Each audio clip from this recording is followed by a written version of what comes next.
GBs Guillain బారీ syndrome ఇప్పుడు కలకలం రేపుతోంది.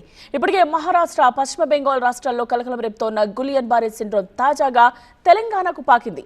హైదరాబాద్లో గులియన్ బారీ సిండ్రోమ్ కేసు నమోదైంది.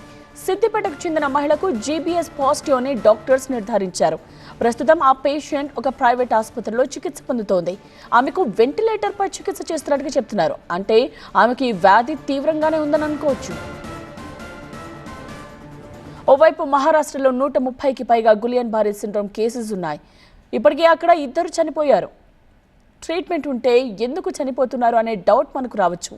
ట్రీట్మెంట్ ఉంది, కానీ ఆలస్యంగా ఆసుపత్రిలో చేరడమే సమస్య అవుతోంది. వ్యాధి సోకిన తొలి దశలోనే ఆసుపత్రిలో చేరితే 4 వారాల్లో కోలుకునే ఛాన్స్ ఉంటుంది. వ్యాధి ముదిరితే కోలుకోవడానికి దాదాపు 6 నెలలు పట్టొచ్చు. ఒక్కోసారి ప్రాణం కూడా పోతుంది. ఈ కొత్త బ్యాక్టీరియా ఏంటి, లక్షణాలు ఎలా ఉంటాయి? నీలోఫర్ సూపరింటెండెంట్ రవికుమార్ ఏమంటున్నారు? మా కరెస్పాండెంట్ శ్రీధర్ మరిన్ని వివరాలు అందిస్తారు. మహారాష్ట్రలో వెలుగు చూసిన గులియన్ బారీ సిండ్రోమ్ ఇప్పుడు హైదరాబాద్లో కూడా ప్రత్యక్షమైంది. సిద్దిపేట జిల్లాకు చెందిన ఒక మహిళకి గులియన్ బారీ సిండ్రోమ్ సోకడంతో హైదరాబాద్లోని ప్రైవేట్ ఆసుపత్రిలో చికిత్స పొందుతుంది. సార్, ఈ గులియన్ బారీ సిండ్రోమ్ అంటే ఏంటి, దాని యొక్క లక్షణాలు ఏంటి సార్? గులియన్ బారీ సిండ్రోమ్ అంటే ఇది ఒక స్పైనల్ కార్డు. ఈ స్పైనల్ కార్డ్కి ఎఫెక్ట్ అవుతుంది.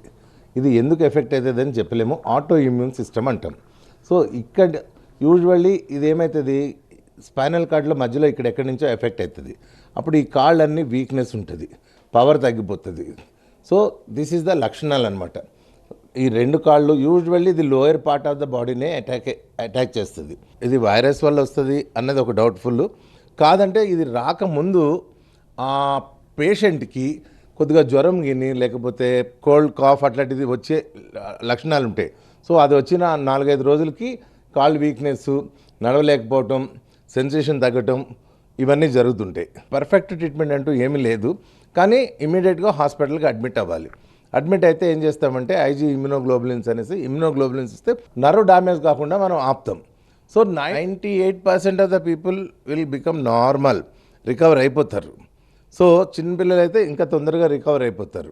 ఒకరి నుంచి ఒకరికి వచ్చేది కాదు. దీని గురించి అంత ప్రమాదమైంది కాదు. ఇది పేపర్లో చెప్తున్నట్లుగా అంత అలార్మింగ్ సిచ్యువేషన్ ఉండదు. వన్స్ ఇన్ ఏ వైల్, ఇదేదో కొత్త కనుక్కున్నది కాదు.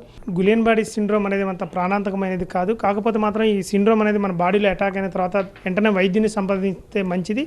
అదేవిధంగా ఇది అంటువ్యాధి కూడా కాదని నీలోఫర్ డాక్టర్ సూపరింటెండెంట్ రవికుమార్ అంటున్నారు. కెమెరా పర్సన్ పి వెంకట్తో Sridhar, TV9 Hyderabad. Guillain Barre సిండ్రోమ్కు ఖచ్చితమైన కారణం ఏంటి అన్నది తెలియదంటున్నారు నిపుణులు. కానీ అత్యధిక శాతం మందిలో ఇన్ఫెక్షన్ మొదలైన 1-2 వారాల తరువాతే ఇది బయటపడుతూ ఉంటుందని చెప్తున్నారు.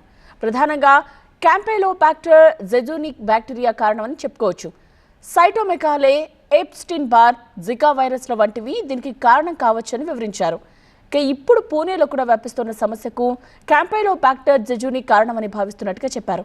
ఆ ప్రాంతంలో బాధితుల మలమూత్రాలు, రక్తం, లాలాజలం వంటి వాటితో పాటు పరిసర ప్రాంతాల్లోని హోటల్స్, నీటి ట్యాంకర్ల నుండి నమూనాలను సేకరించి నేషనల్ ఇన్స్టిట్యూట్ ఆఫ్ వైరాలజీలో పరీక్షించారు.